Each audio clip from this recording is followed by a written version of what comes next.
What's going on, guys? So I wanted to show you my settings on my Fanatec Podium. A lot of you guys have been asking me since I got it, what are my tuning settings? So this is what they are. I'm going to show them to you, and I'm going to kind of explain what these mean step by step, all right? So I made 4 different settings, and I've tested a lot of the ones that you guys have given me, and this is the best setup that I've came up with that will work for both Gran Turismo Sport and Assetto Corsa Competizione. So for your sensitivity, put this on auto if you don't really know anything about degree of rotation. So that's all this is.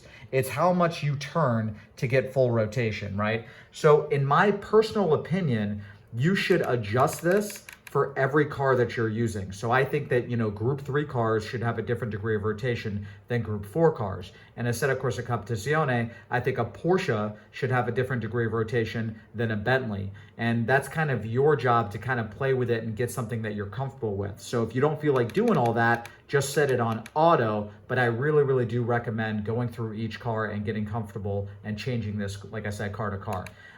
For your force feedback here, this is another more complicated one. So I have this at 33, okay? And this is 33 for both Assetto Corsa Competizione and for Gran Turismo Sport. Now I want to explain, in Gran Turismo Sport, my torque setting is set to 5 and my sensitivity is set to 3.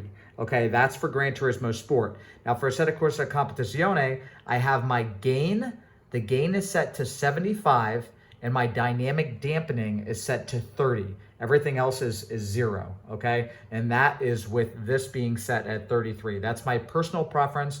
If you want stronger force feedback, you can up this a couple points. But honestly, I think that's plenty to feel the road. And let's continue with the next one. Force feedback linearity. Make sure you have this off right here. Natural damper. I have this at 4. I know it says right there that low NDP can be dangerous, but honestly, 4 feels fine. If you go really high with this, the wheel just doesn't feel right. I really think that what this setting is for, the natural damper, would help with oscillation. But the way I have this set up, you're not really going to get much oscillation. And I think having this around 4 or so feels the best for me. Natural friction, I have this off. I don't really like the way it feels. I know it says it prevents oscillation, but I don't really get oscillation, so I have this off. Natural inertia, I don't really like the way this feels either. That's a very strange feature. I think inertia, what that's supposed to be for, is for, like, let's say you have a car that has a very light steering. You would turn up the inertia, so this way it would add a little bit more weight to the steering wheel. I think that's why they added this. This was in an update, I think, that came out not too long ago. So I would keep this off for Gran Turismo Sport. Force feedback interpolation. Now this is a really cool one. So read this. It says, interpolation enabled, fast, smooth force feedback signal. Well, that doesn't really explain what it's saying. What it really does is, what it feels like, I suggest keeping this at 2, because what I feel when I turn this on is that the force feedback that you're getting through the wheel, like what you feel, instead of it coming in and being like this, like shaking a lot and like kind of like rattling a little bit, it's like smooth. You can kind of like, it's the same signal, right? But it's like smoothed out a bit. So instead of like you going over a curb and it like shaking like crazy, it's just kind of like, shaking like this, and it's smooth, it's more relaxing. And I kind of like that. So for me, having this at 2 is plenty. It feels more realistic. It feels like, actual rubber on the road. So that's set to 2. Force feedback intensity, I have this at 80. I've tried it higher. It starts to get a little bit of a weird rattle. Lower, you don't really feel quite enough. So stick that with 80. Force effect here, this I'm also keeping at 80. And the reason why is because if I go over 80 on force effect, what it does is it tightens this wheel up. So when I start turning, it feels like it's just really tight, and I don't like that. I feel like 80 is that perfect balance. Now, what it's supposed to do, from what I'm reading, is that force effect is actually supposed to help you turn, but it doesn't really do that. It feels, when you turn this up, like when it goes to 100, it actually feels tighter. So 80 is that good balance to where you can still move fast, but you can also feel the road. Now, spring effect and damper effect, you got these 2 right here. So what spring effect does, I have mine off. Okay, but what it does, if you have spring effect on, let's say you have it 100, it helps you get back to dead center. So if you're turning this way, it's going to help you move the wheel faster. So if you're like right here and then you're coming back over here, you're going to move a little bit quicker. I don't find that useful in Gran Turismo Sport. It actually kind of throws me off a little bit. But in Assetto Corsa Competizione, I actually like damper at 100 and spring effect at 100 in Assetto Corsa Competizione.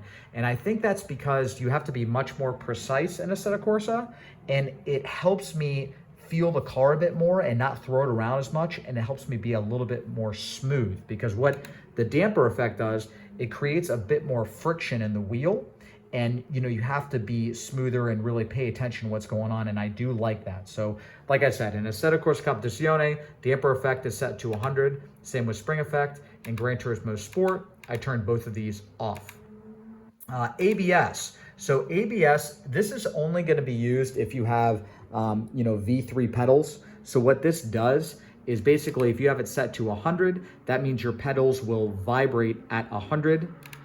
If you have it 90, your pedals will start vibrating at 90% brake. So this is basically just a percentage of when you want your pedals to start vibrating.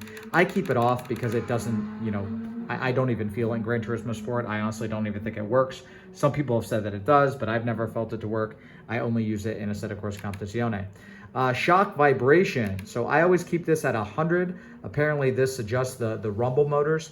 I've never turned this lower than 100, but I'm assuming what this does is, since it's controlling the rumble that's in the wheel, this probably coincides with the pedal motors as well. So I'm thinking that if you turn this down to, like, let's say 50, you would actually get 50% on the rumble motors on the V3s as well. I've never tested that, but I'm assuming that somehow these rumble motors must work with the V3 pedals. But anyway, just keep this at 100.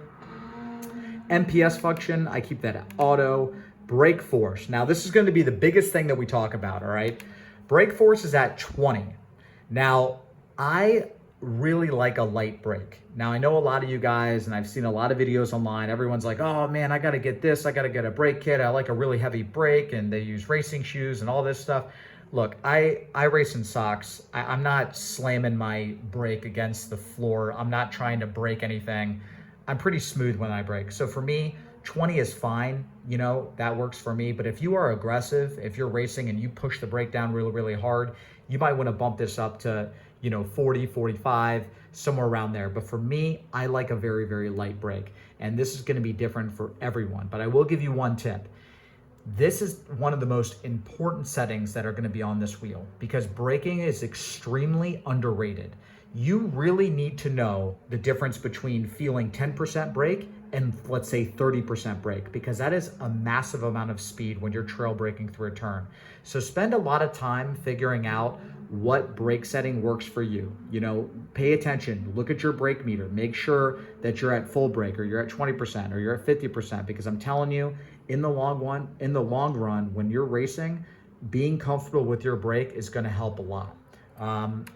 That's it. Okay, that's the last one. All right, guys. Well, that's it. I guess that's the last thing that's in there. I really hope that this, that this review, or I guess that this reveal of my settings helped you guys out. I really wanted to show you what it was, but I didn't want to be too soon making this video, because honestly, I can't just get this and have these settings right away. I wanted to make sure that I tested it out. I did some daily races and I set some lap times, and I felt really, really confident with these settings. So if you guys have any more questions, feel free to let me know. I really hope this helps, and I'll see you guys again soon.